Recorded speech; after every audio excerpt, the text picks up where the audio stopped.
श्री गुरुदेवाय नमः। आप सभी को हमारा सादर प्रणाम। आज हम अद्भुत आश्चर्यजनक किंतु सत्य इस पुस्तक के 7वें भाग को सुनने वाले हैं, जिसका नाम है माँ के लहूलुहान हाथ। तो आइए इसे आरंभ करने से पूर्व हम परम पूज्य गुरुदेव जी, वंदनीय माता जी और माँ गायत्री को हृदय से प्रणाम करते हैं और इस भाग को आरंभ करते हैं। मेरी धर्मपत्नी ने गुरुदेव के पास रहकर देव कन्याओं का शिविर किया था। विवाह के बाद उनके माध्यम से मैं भी गुरुदेव से जुड़ गया। पत्नी की पहली डिलीवरी के समय हम बहुत परेशान थे। वहाँ हमारे गांव में ना कोई साधन ना सहयोगी थे। उस परिस्थिति में हमारे पास प्रार्थना के अतिरिक्त और कोई उपाय नहीं था। डिलीवरी के दिन पत्नी बहुत तकलीफ में थी। उनकी हालत देख मैं गुरुदेव से प्रार्थना करने लगा। संयोग से उस समय पर एक नर्स मिल गई। उन्होंने बड़ी सहजता के साथ डिलीवरी करा दी। तब से गुरुदेव के प्रति श्रद्धान्वित मैं कोई काम शुरू करने से पहले उनसे अवश्य पूछता हूँ। सन 1991 में मैं राइस मिल चलाने जा रहा था। माता जी से आशीर्वाद लेने गया। राइस मिल की बात सुन माता जी गंभीर हो गईं। बोली, दुकान पर तो बैठ रहा है, क्या दिक्कत है? मैंने कहा, भाई लोगों के पास काम नहीं है, इसलिए मिल चलाना चाहता हूँ। माता जी ने अनुमति देते हुए कहा, ठीक है, जा मशीन लगा। मैंने राइस मिल ले ली।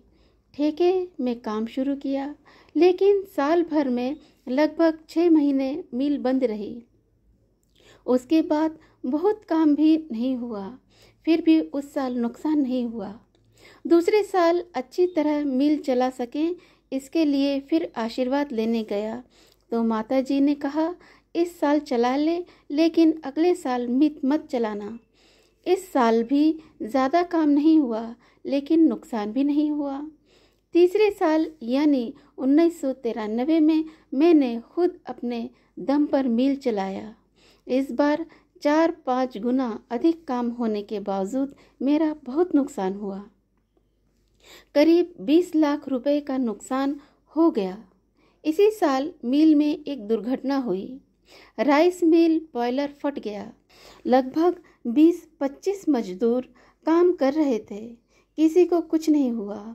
बॉयलर के टुकड़े बिखर कर आसपास के घरों के ऊपर गिरे, रोड पर गिरे, किंतु आश्चर्य की बात कि किसी को चोट नहीं आई। उसी रात माता जी सपने में दिखाई दी। उन्होंने कहा, मानता नहीं, देखा मेरे हाथ लहूलुहान हो गए हैं। मैं देखकर सन्न रह गया। उनकी दोनों हथेलियां खून से लथपथ थीं। अब समझ में आ गया कि इतनी बड़ी दुर्घटना में किसी के हताहत ना होने के पीछे माता जी का सक्रिय प्रयास था। मुझे अपनी मनमानी पर अफसोस होने लगा। माता जी ने पहले ही मना किया था। माँ के उस वात्सल रूप को देख मेरा हृदय गदगद हो गया।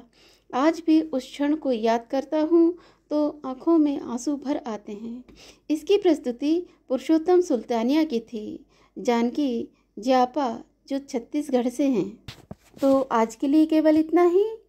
इसके बाद हम फिर मिलेंगे इसके 8वें भाग में, जिसका नाम होगा, इसे बुढ़े ने बचाई थी मेरी जान। तो ऐसे हैं हमारे गुरुदेव माता जी।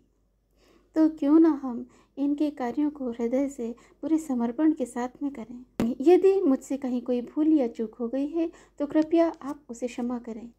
यदि आपको मेरा ये चैनल पसंद आता है तो इसे आप लाइक करें, शेयर करें, सब्सक्राइब करें, ताकि हमारे सारे ही नोटिफिकेशंस आपको समय पर उपलब्ध हो सकें। तो जाने से पूर्व आइए हम परम पूज्य गुरुदेव जी, वंदनीय माता जी और माँ गायत्री को हृदय से प्रणाम करते हैं और आपसे आज्ञा लेते हैं। तो अगली वीडियो के आने तक आप सभी को हमारा सादर प्रणाम।